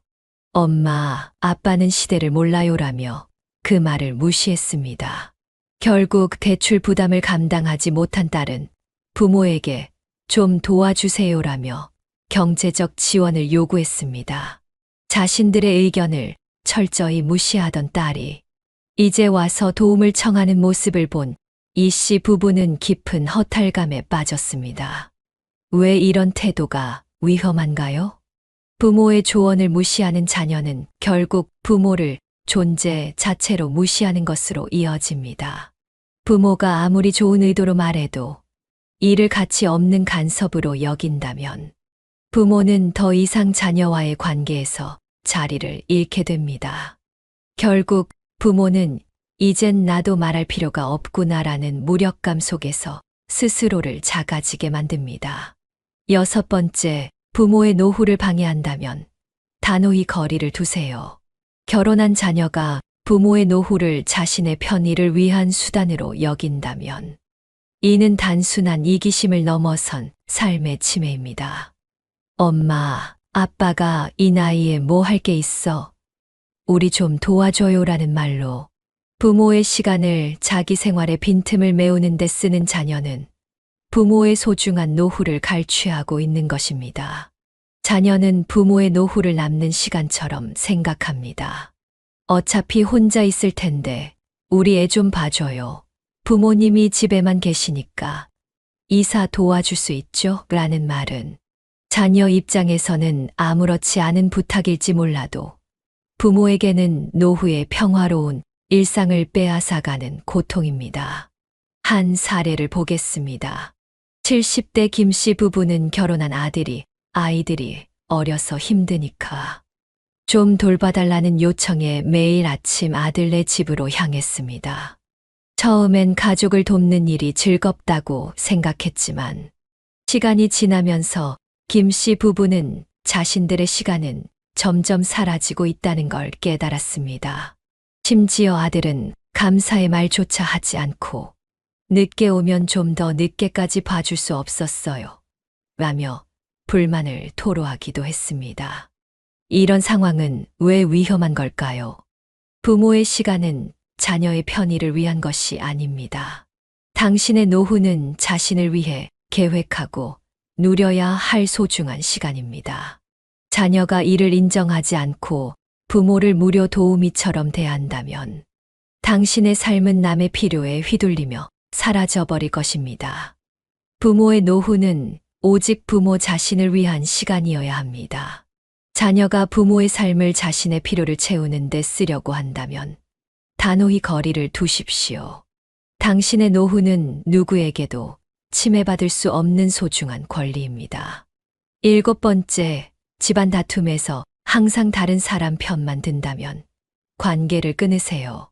결혼한 자녀가 집안에서의 다툼이나 갈등 상황에서 항상 배우자나 다른 사람 편만 들며 부모를 소외시킨다면 이는 명백히 부모를 무시하고 존중하지 않는 태도입니다. 엄마가 왜 그랬어? 당신이 참으면 되잖아. 아빠가 좀 이해해줘야죠. 같은 말은 부모를 설득하거나 위로하는 것이 아닙니다. 그것은 부모의 입장을 깡그리 무시하고 갈등 속에서 부모를 외톨이로 만드는 행동입니다. 이런 상황은 갈등이 반복될수록 더 심각해집니다.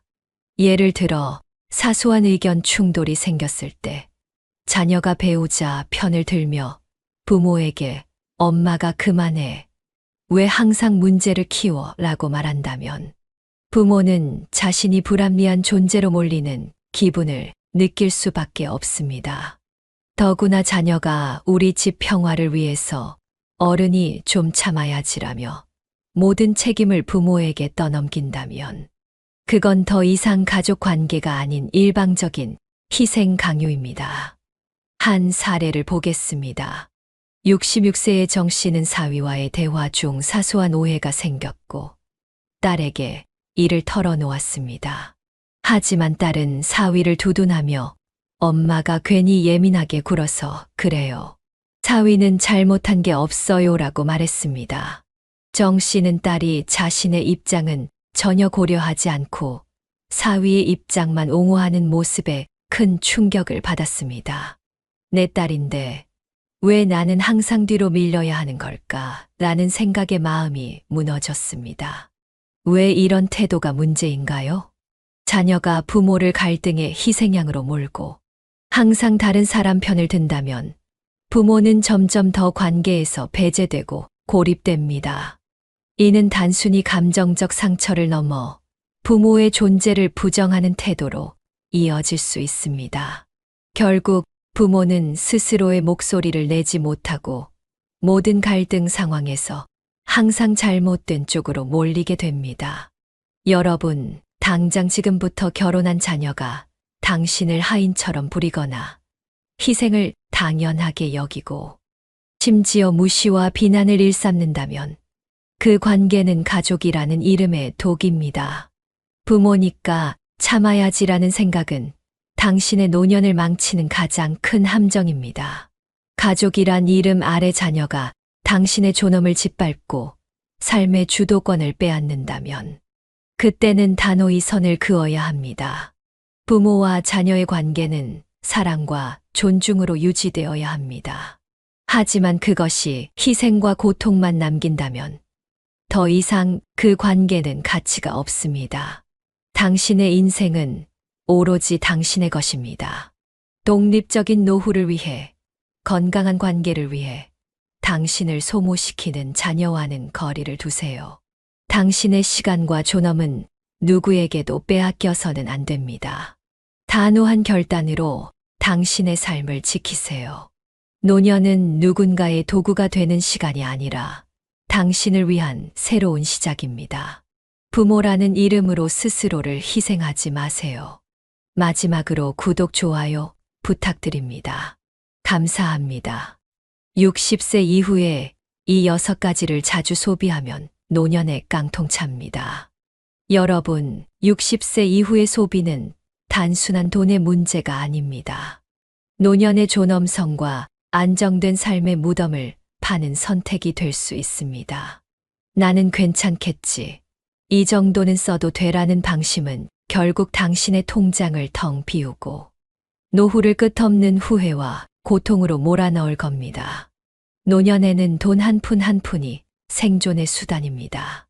하지만 일부 소비는 아무리 끌려도 절대 해선 안 됩니다. 그 6가지를 잘못 선택하면 당신의 재산은 순식간에 사라지고 친구에게 돈을 빌릴 용기를 구걸하며 살아가야 할 수도 있습니다. 무엇보다 무섭게 다가오는 건 남은 삶을 스스로 책임질 여력조차 없어진다는 점입니다. 혹시 지금 즐기다 보면 방법이 생기겠지라며 자신을 속이고 있진 않으신가요? 안 됩니다. 그 생각이 바로 텅 빈 통장과 깡통 인생으로 가는 지름길입니다. 오늘 말씀드릴 6가지 소비는 절대 피해야 할 함정입니다. 당신의 노후를 한순간에 망치고 싶지 않다면 끝까지 시청하시고 소중한 삶의 자산을 지킬 방법을 꼭 확인하세요. 이 영상을 보고 깡통 차는 인생에서 벗어나십시오. 먼저 좋아요, 구독 부탁드립니다. 첫 번째, 남을 위해 쓰는 소비는 나를 빈털터리로 만든다. 60세 이후 가장 어리석은 소비 중 하나는 남을 위해 쓰는 소비입니다. 남을 위해라는 말은 멋져 보이지만 현실은 내 통장을 쥐어짜고 내 삶을 갉아먹는 비극의 출발점이 됩니다. 노년에는 나 자신을 돌보는데 집중해야 할 시기인데 괜히 남을 돕겠다고 나섰다가 텅 빈 통장과 깊은 한숨만 남게 되는 경우가 많습니다. 가장 흔한 예가 친구와 지인들에게 돈을 쓰는 경우입니다. 특히 명절이나 생일처럼 이 정도는 챙겨줘야지라는 마음으로 지출을 반복하다 보면 그 돈이 쌓이고 쌓여 노후에 목돈을 갉아먹게 됩니다. 거기에 더해 친구들 사이에서 저 사람은 잘 사니까 저 정도는 쓸 수 있겠지라는 이미지를 심어주게 되면 그 후엔 끝없는 지출이 기다립니다. 결국 당신은 무리한 소비를 감당하다가 자신의 노후를 희생시키는 희생양이 되고 맙니다. 또 다른 함정은 가족이나 자식의 부탁에 끌려가는 소비입니다. 엄마, 이번에 결혼 자금이 부족해서, 아빠, 대출이 필요해서, 이런 말은 처음엔 당신의 사랑을 자극하지만 그 사랑이 지나치면 스스로의 경제적 안전망을 파괴하는 폭탄이 됩니다. 예를 들어 한 할머니는 손주의 유학비를 지원하려고 남은 퇴직금을 몽땅 쏟아부었습니다. 손주는 고맙다고 했지만 유학이 끝난 후엔 손주도 돈도 안정된 삶도 돌아오지 않았습니다. 그럼 왜 이런 소비가 위험한 걸까요? 첫째, 노년의 돈은 절대 재생되지 않는 자산입니다. 젊었을 땐 돈을 벌 기회가 있었지만 60세 이후에는 고정된 소득으로 살아가야 합니다. 그런데 남을 위해 소비하다 보면 정작 당신이 필요할 때 쓸 돈이 부족해지고 생활비나 의료비조차 감당하지 못하는 상황이 올 수 있습니다. 둘째, 남을 위해 돈을 쓰는 행위는 자칫 상대방에게 이 사람은 항상 해줄 거야 라는 잘못된 신호를 줄 수 있습니다. 이 신호가 반복되면 당신은 결국 주변 사람들에게 끝없이 돈을 빌려주거나 써주는 ATM처럼 여겨지게 됩니다. 그렇다면 어떻게 해야 이런 함정에서 벗어날 수 있을까요? 우선 나를 우선순위에 두세요. 남을 도울 여유가 생기려면 먼저 내가 안정된 노후를 보낼 수 있는 환경을 구축해야 합니다. 미안하지만 지금은 어려워라는 말을 두려워하지 마세요. 당신이 희생하지 않아도 그들은 스스로의 문제를 해결할 방법을 찾게 됩니다. 또한 감정에 휘둘리지 마세요. 특히 가족이나 가까운 사람이 도움을 요청할 때 당신이 부담스러운 상황이라면 그들을 돕는 대신 조언과 정서적 지지를 제공하는 방식으로 관계를 유지하세요. 물질적인 도움보다도 진정성 있는 대화와 관심이 더 큰 위로가 될 수 있습니다. 결론적으로 노년의 남을 위해 돈을 쓰는 것은 당신의 인생을 갉아먹는 소비가 될 가능성이 큽니다. 내가 지키지 않으면 아무도 내 노후를 지켜주지 않습니다. 돈은 남을 위해 있는 게 아니라 내 삶의 안정과 평화를 위해 사용해야 하는 도구입니다. 이 소비를 멈추지 않으면 당신의 노후는 텅 빈 통장과 끝없는 후회로 가득 찰 것입니다. 남이 아닌 나를 위한 소비를 하세요. 그게 당신이 살아남는 유일한 방법입니다. 두 번째, 과잉 사치는 통장을 파괴하는 지름길이다. 60세 이후 사치스러운 소비는 당신의 노후를 텅 빈 통장과 고단한 한숨으로 몰고 가는 지름길입니다. 이제까지 열심히 살았으니 나도 누려야지라는 말은 달콤하지만 그 달콤함은 금방 쓴맛으로 변합니다. 노년기의 사치로 빠져드는 순간 당신은 인생의 최후의 장을 무리한 소비와 재정적 불안으로 채울 가능성이 큽니다. 사치의 덫은 어디에 있을까요? 첫 번째는 과한 명품 소비입니다. 내 나이에 이 정도는 괜찮지 않을까라는 생각으로 명품 가방, 고급 시계, 값비싼 옷을 구매하는 순간 당신은 이미 통장 속 잔고를 갉아먹는 늪에 빠진 겁니다. 친구들에게와 멋지다라는 칭찬은 잠깐일 뿐 이후엔 그 명품이 당신에게 텅 빈 지갑의 무게로 돌아올 뿐입니다. 명품은 당신의 가치를 높여주는 게 아니라 당신의 재정을 깎아먹는 도구일 뿐이라는 걸 잊지 마세요. 두 번째는 무리한 여행입니다. 물론 여행은 노년기의 중요한 경험일 수 있습니다. 하지만 계획 없이 호화로운 여행을 감행하는 것은 위험합니다.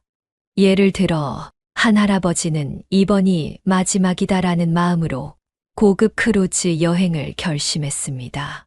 한 번의 럭셔리 크루즈로 퇴직금을 대부분 사용했지만 돌아와 보니 남은 건 텅 빈 통장과 다시는 떠날 수 없는 현실뿐이었습니다. 여행은 경험이어야지 재정을 파탄내는 도박이 되어선 안 됩니다. 세 번째는 사치스러운 취미입니다.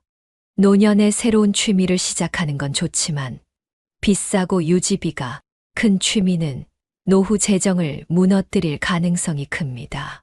골프, 요트, 고급 와인 컬렉션 같은 취미에 빠져드는 순간 그 즐거움은 곧 지출의 악몽으로 바뀌게 됩니다. 한때는 재미있고 멋져 보였던 일이 시간이 지나며 왜 내가 이런데 돈을 썼을까라는 후회를 남깁니다. 왜 이런 사치가 위험할까요? 노년의 사치는 지출의 규모를 한계없이 키운다는 점에서 치명적입니다. 젊었을 땐 수입이 꾸준히 들어와 어느 정도의 소비를 감당할 수 있었지만 60세 이후에는 고정 수입이 줄어든 상태입니다. 이 상태에서 사치스러운 소비를 지속하면 당신의 노후 자금은 눈 깜짝할 사이에 바닥나게 됩니다. 한 번만이라는 말로 시작된 소비는 결국 한 번 더를 외치며 통장을 텅 비우게 만듭니다. 그럼 어떻게 사치의 유혹을 이겨낼 수 있을까요? 우선 현실적인 예산을 설정하세요. 소비는 당신의 잔고와 필요에 맞게 이뤄져야 합니다. 사치스러운 충동을 느낄 때마다 이 소비가 정말 필요한가를 스스로에게 물어보세요. 또 당신의 삶에서 작은 즐거움을 찾는 법을 배워야 합니다. 사치스러운 소비가 아니라도 충분히 만족스러운 삶을 누릴 수 있다는 걸 깨닫는 것이 중요합니다. 결론적으로 노년의 사치는 적이 될 가능성이 큽니다. 과도한 소비는 일시적인 만족만 줄 뿐, 장기적으로는 노후의 안정성과 평화를 빼앗아갑니다. 이 정도는 괜찮겠지라는 생각을 멈추고 사치의 덫에서 벗어나세요.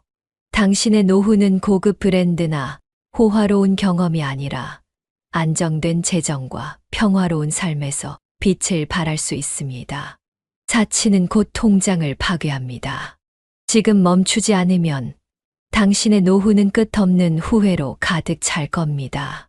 필요한 것만으로도 충분히 멋진 노후를 보낼 수 있습니다. 세 번째, 투자라는 이름의 도박. 내 재산이 사라진다. 60세 이후 잘못된 투자는 단순히 돈을 잃는 문제가 아닙니다. 평생 모은 재산을 순식간에 날리는 재앙이 될 수 있습니다.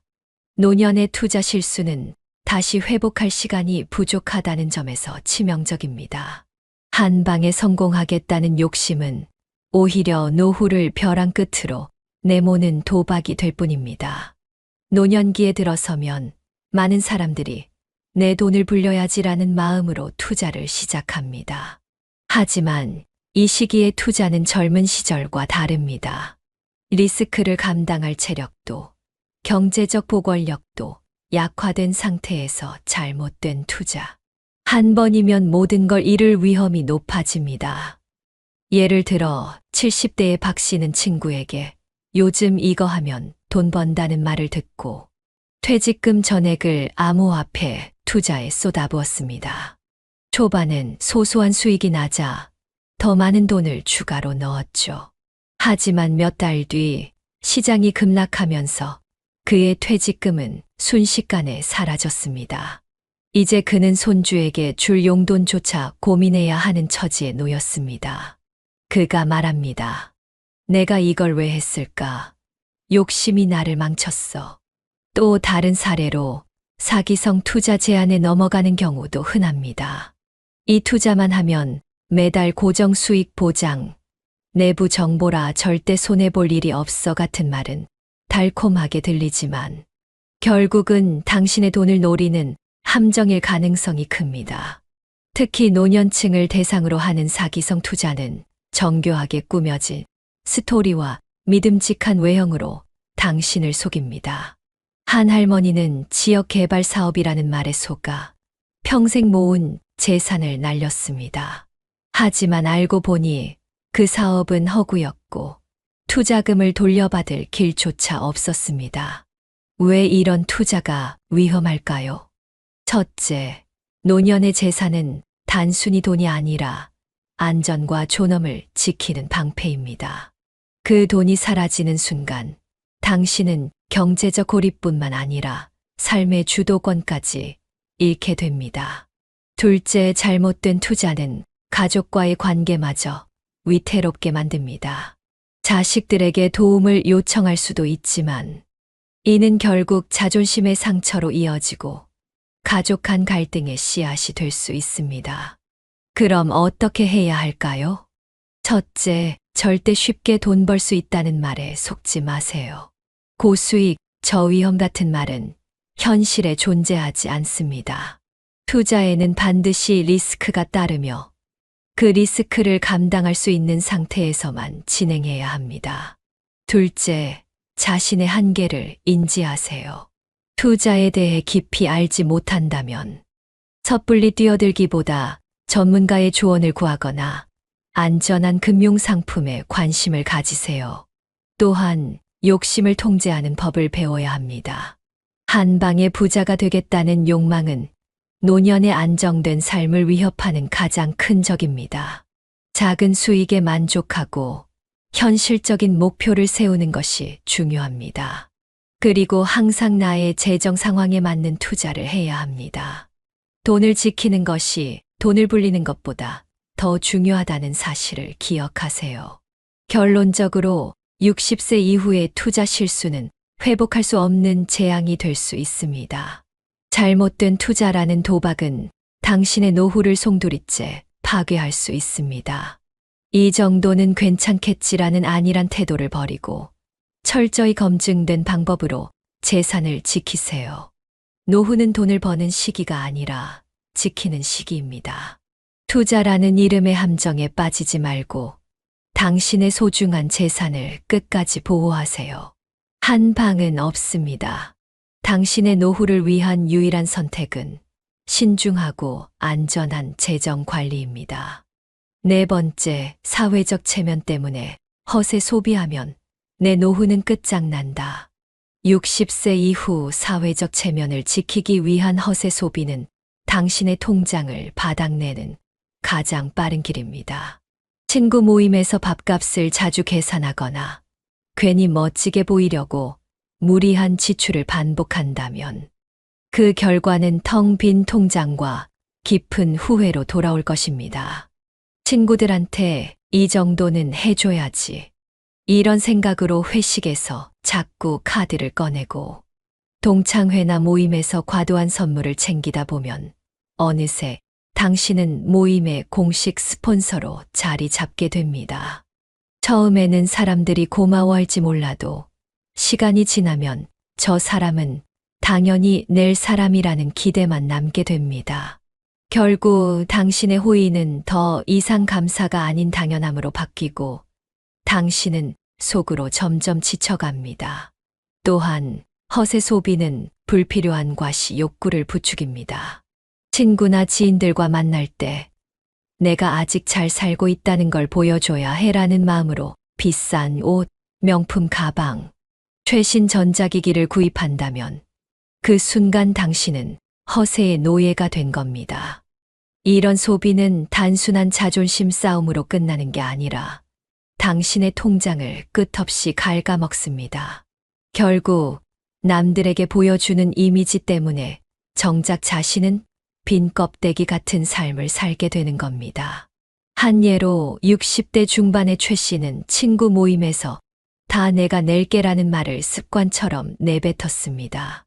처음에는 칭찬과 존경을 받았지만 시간이 지나며 친구들은 최 씨의 호의를 당연하게 여겼습니다. 결국 최 씨는 매달 나가는 과도한 비용을 감당하지 못하고 모임을 멀리하게 되었죠. 더 큰 문제는 그 친구들도 최 씨가 돈을 쓰지 않으니 이제 안 챙긴다며 연락을 끊어버렸다는 겁니다. 그럼 어떻게 해야 할까요? 우선 사회적 체면에 집착하는 소비를 멈추세요. 진짜 친구라면 당신이 돈을 쓰지 않더라도 관계를 유지합니다. 돈을 쓰지 않는다고 멀어지는 사람이라면 애초에 당신의 진정한 친구가 아닙니다. 또한 허세 소비 대신 가치 있는 곳에 돈을 쓰는 법을 배우세요. 건강, 취미, 자아 개발 같은 자신을 위한 투자에 집중하면 남들에게 보여주기 위해 돈을 낭비하는 일을 줄일 수 있습니다. 가장 중요한 건 나를 위해 살아가는 노후를 만드는 겁니다. 다섯 번째, 종교 단체의 과도한 기부는 통장에 구멍을 낸다.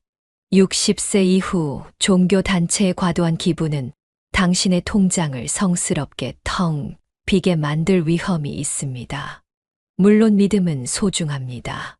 하지만 그 믿음이 과도한 금전적 희생으로 이어질 땐 당신의 노후가 망가지기 시작합니다. 노년기의 영혼을 위한 투자는 좋지만 그 대가로 육신의 생존을 위협하는 건 어리석은 선택입니다. 종교 단체의 기부 요청은 대개 이렇게 시작됩니다. 당신의 헌신이 더 큰 축복으로 돌아올 것입니다. 이 말은 듣기에 달콤하지만 통장은 당신의 기대와 달리 점점 비워질 겁니다. 축복은 현실에서 돈으로 환산되지 않고 당신의 노후 자금을 갉아먹는 또 다른 이름일 뿐입니다. 한 사례를 보겠습니다.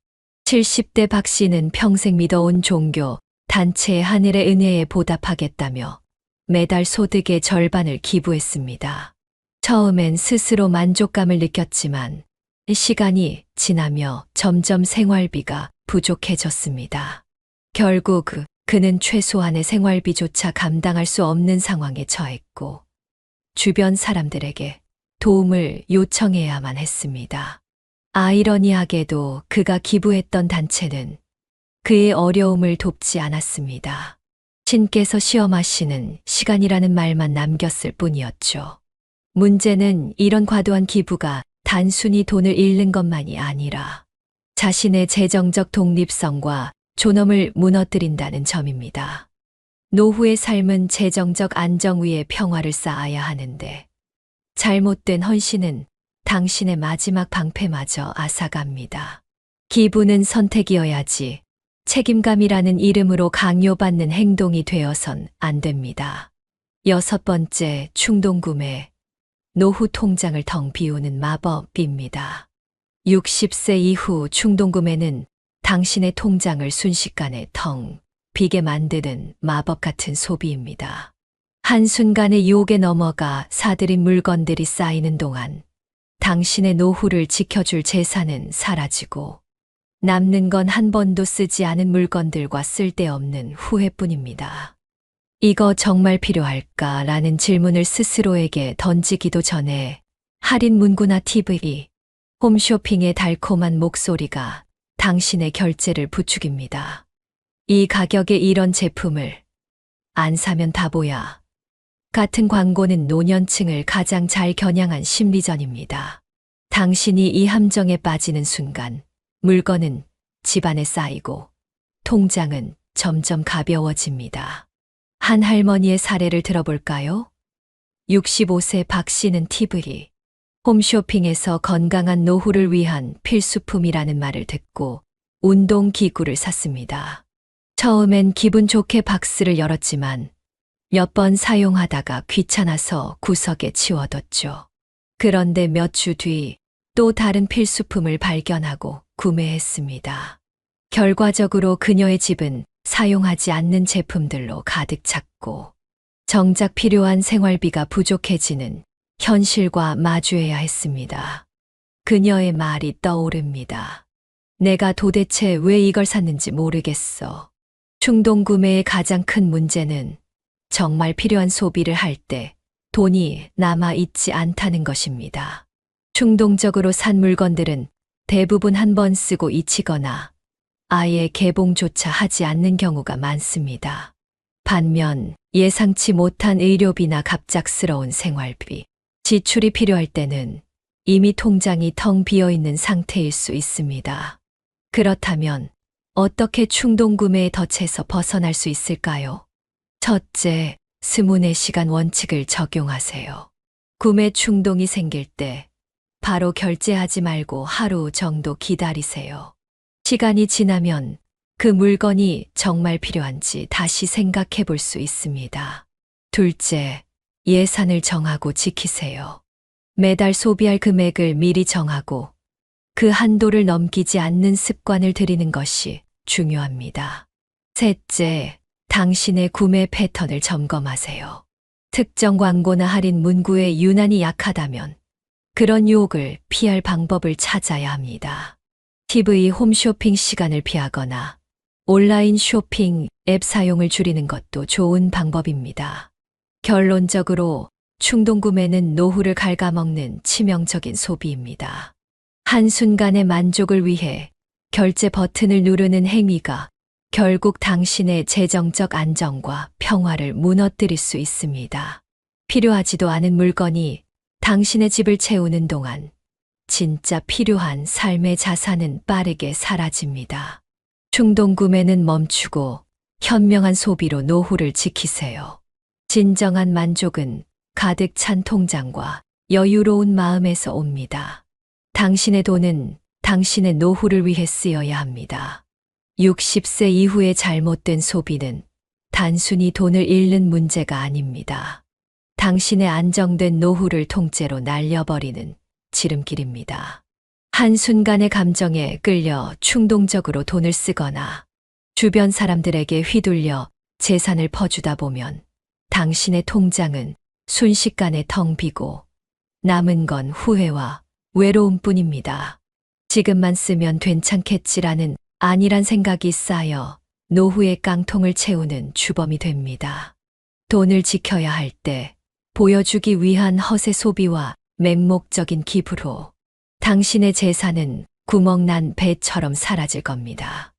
그리고 그 순간 당신을 돕겠다는 사람은 아무도 없습니다. 결국 당신의 노후는 스스로 책임져야 합니다.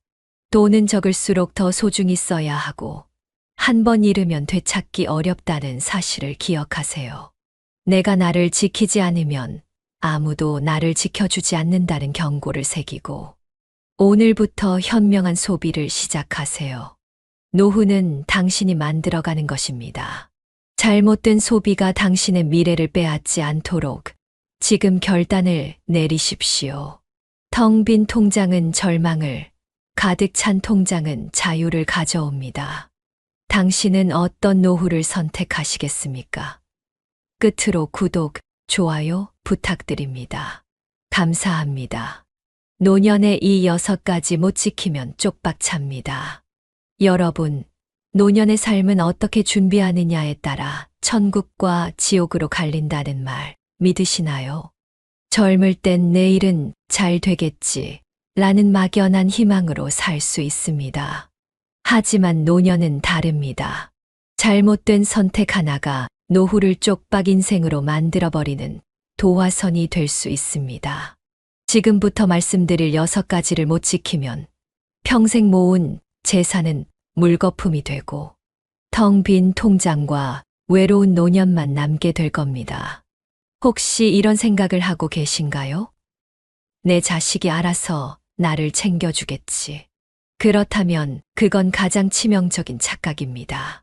자식에게 의존하려는 순간 당신의 노후는 자식의 상황에 따라 흔들리는 위태로운 외줄타기가 되고 맙니다. 돈은 늙어서도 벌면 된다. 이 말도 틀렸습니다. 노년의 체력과 기회는 젊을 때와 비교할 수 없을 만큼 제한적입니다. 돈과 관계, 그리고 자신을 지키는 철저한 준비만이 안정된 노후를 보장합니다. 이제부터 말씀드릴 6가지는 노후를 망치지 않기 위해 반드시 지켜야 할 생존 수칙입니다. 그게 뭐 대단하겠어 라고 방심했다가 나락으로 떨어지는 사람들이 적지 않습니다. 끝까지 보시고 내 인생을 끝까지 책임질 수 있는 최후의 무기를 손에 쥐어보세요. 노년의